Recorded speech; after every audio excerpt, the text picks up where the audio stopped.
आरो दिनै बे सिकारडाङा गामिनि बैसागो रंजानाय आफादनि माइनावनि आफादगिरि आरो बे गामिनिनो मानगोनां आंनि बिदा स्वरूप बिफा स्वरूप बिब' आदै आरो मादै स्वरूप गासैखौबो आंनि गोसो गोरबोनि अननाय आरो जोंनि उदालगुरि बिपिएफ दोलो डिस्ट्रिक्टनिफ्राय मोजां गाहाम अनसायनायखौ बे गोदान बोसोरनि मुङै बयनोबो हामलायनायखौ बावहरनाय थाबाय।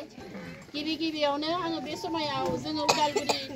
डिस्ट्रिक्ट वुमेन सेलनिफ्राय जोङो फैनाय जादों। जों गावबा गाव दा नोंथांमोना बयबो मिथिगौ दा एमपि इलेक्शननि बयबो लाहार फाहार बेबायदि खामानिखौ मावगासिनो गुबुन दोलोफोरनिफ्राय आरो बेबायदिनो जोंबो बिपिएफ दोलोनिफ्राय बे नोंसिनि गामियाव फंनैसो बाथ्रा बुंनो थाखाय जोङो फैदों। दिनैनि बे सानाव थारैनो जोङो जोबोद गोजोननाय मोन्दों नोंथांमोनखौ बेबायदि बे रंजालि बैसागो गोदान बोसोर बरायनाय बे हाबाफारियाव नोंथांमोनजों दसे सम जोंबो गोसो गोजोननाय आरो रंजानायखौ जों बाहागो लानो मोननायनि थाखाय दिनैनि दिनाव बयहाबो गाज्रि मोनलायनाय दुखु मोनलायनाय गाज्रि सानलायनाय बयनिबो गोसोनि गोरबो सिङाव थानो नाङा नङासै मानो होनबा दुखु सुखु थांनाय 23 बोसोरनिफ्राय नैबे 24 बोसोरसिम जोंनि जेसेबां मावनो गोनां दुखु सुखु बेमार आजार अभाब अभियोग दंमोन बेफोर गासैखौ जों बयबो न'खरफोरा नासयनानै माने सौसिबोबाय आरो सौसिबोनानै दिनै बे गोदान बोसोरखौ बयबो गाजा गोमजायै बरायदों आरो बयबो मोजांखौ हास्थायनानै नोंथांमोना खौसेथि जादों। बेनिखायनो बयनिबो गोसोआव सिगाङाव जि जाबाय बेबायदि गाज्रि मोनलायनाय माबा मोनसे दुखु सानज्लायनाय गोरोन्थि सानज्लायनाय बयनिबो गोसोआव थानो नाङा। बेनो बैसागोनि ओंथिया बेनो आरो आंनि बुजिनायाव नोंथांमोना बोरै बुजियो आं मिथिया खिन्थु बे बैसागोनि ओंथिया बेनो। जियानो जाथों आङो दिनै बेयाव जथुम फैनाय मुल बाथ्राखौ बुंनो सानबाय। जोङो बर' हिसाबै थांना थानोब्ला जोंनि बे बिटिसिखौ माबायदि रैखाथि खालामनांगौ रैखाथि होनांगौ दा जोङो सरकारनि हाल साल सरकारनि नाख्रेबनाय बे गासैखौबो नोंथांमोना गावबा गाव निउसफोराव नुगासिनो आरो बयबो मिथिनानै मोनबाय। जोङो मबे सरकारखौ सायख'ब्ला मबे दोलोखौ सायख'ब्ला जोंनि थांना थानाया रैखाथि मोनगोन बे रैखाथिखौ नागिरनानै नोंथांमोनखौ जोङो दिनै बिपिएफ दोलोनिफ्राय जोङो खावलायनो फैदों। बिटिसिखौ जोङो ओरैनो मोनाखैमोन। जोंहा 2003 सननि सिगाङाव जोंनि बे बिटिसि ओनसोलाव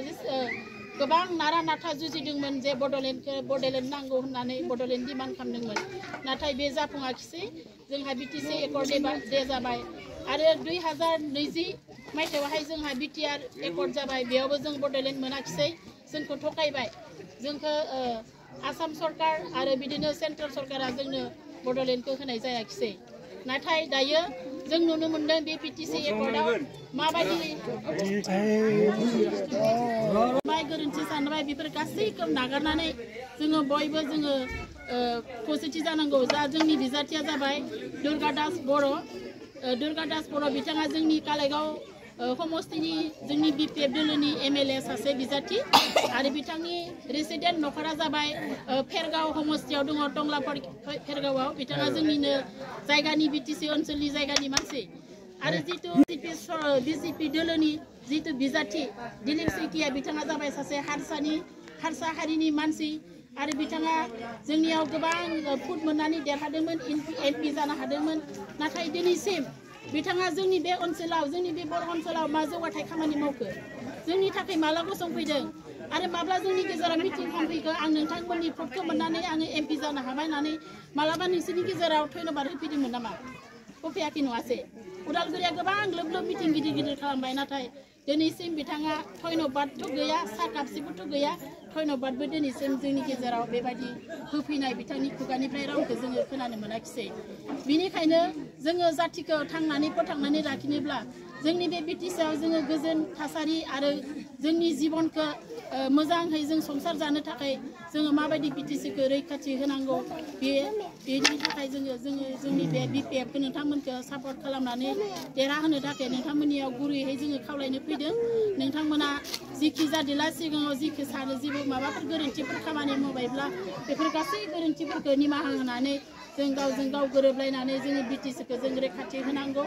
इन फिउचार जोंनि BTC-आव जोंनि गथ'फोरा थांनानै थागोन बेनिखाय हा हुआ जोंनि रैखाथि हाया हा गैयाब्लानो जोंनि थांना थानायनि जेबो राहा जों खालामनो हाया बेनिखाय जोंहा सेथियानो जोंहा बिथा गैयाब्ला जोङो थांनानै थानो हाया आरो जों जिउ खांनायनि जोंहा बेबायदि उसुबिदाफोरा जायो बेनिखाय जोंनि दायो जितु 2G हा एक्सना हा जितु नियादि खालामनाय खथा होनाय आरो खाजिना लानाय जितु बेफोर गासैखौबो दङ होननानै मिथिनो बयबो साननो हानाय बयहाबो आजिखालि गियान बा साननो हानाय गियान गोहो बोलोफोरा दंसै बिनिखाय जोंनिया सेथि माबायानो जाबाय गावनि हाखौ मोनथाय मोननाय आरो मियादि खालामनो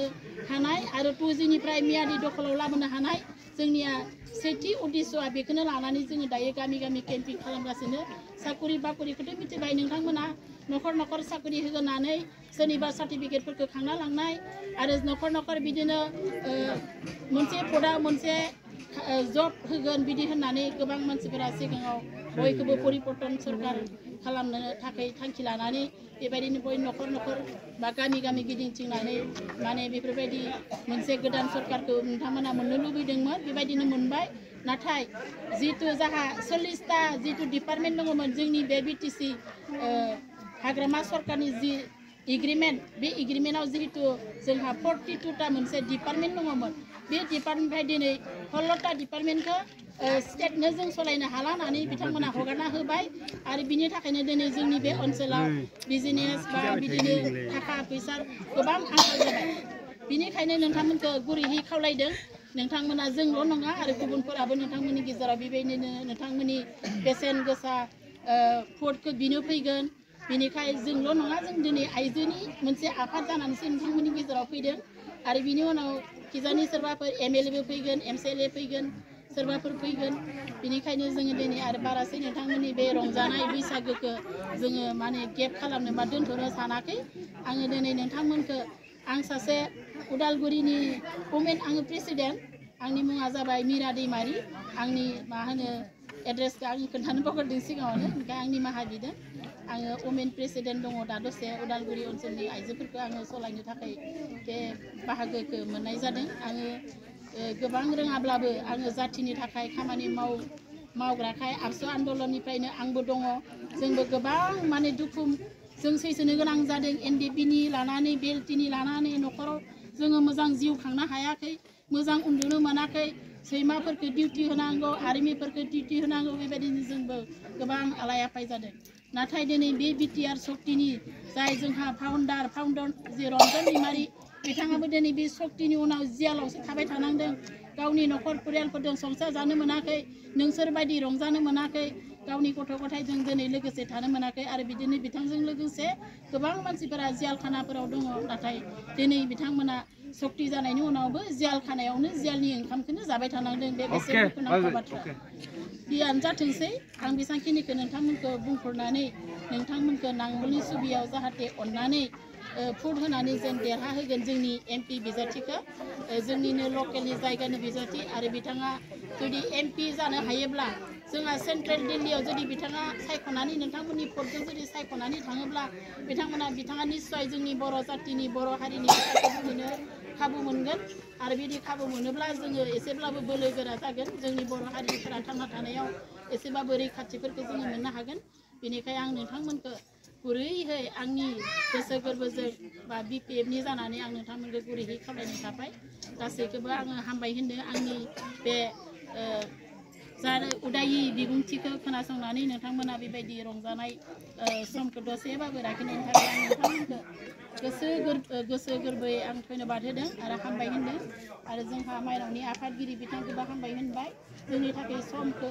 बिना होनायनि थाखाय आंनि गोसो गोरबोजों आरो हामलायनायखौ बावहरबाय आरो बे गोदान बोसोर बैसागोनि आरो गाहाम हामलायनायखौ आं जोबनायावनो नोंथांमोननो बयनोबो हरबावनानै आंनि सुंद' बिबुंथिखौ आं बेसेखिनियावनो दोनथ'नाय जाबाय गोजोन्थों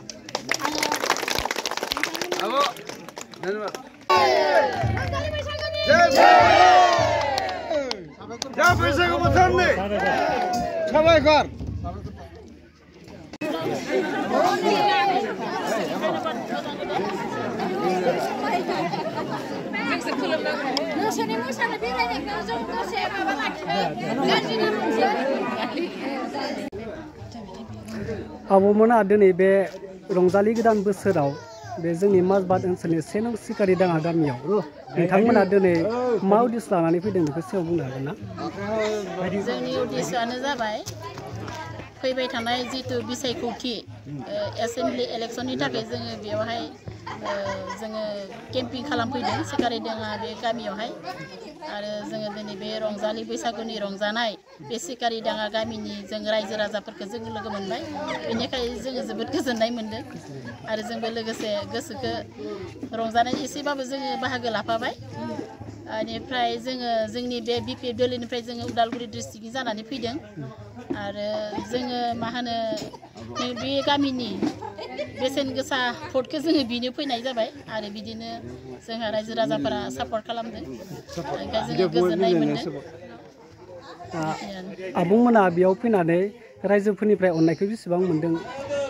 आंथ' माने 100खौनो 100 मोननाय हिनखौनो मोनबाय दिनै जायफोरा जोबोद सापर्ट खालामबाय खुसि खालामबाय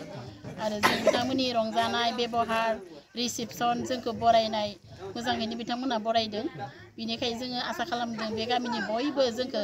मा होनो हेफाजाब खालामगोन बिपिएफ दोलोखौ हेफाजाब खालामगोन होननानै जोङो आसा खालामदों। गोजोननाय थाबाय दिनैनि गोजोन्थों।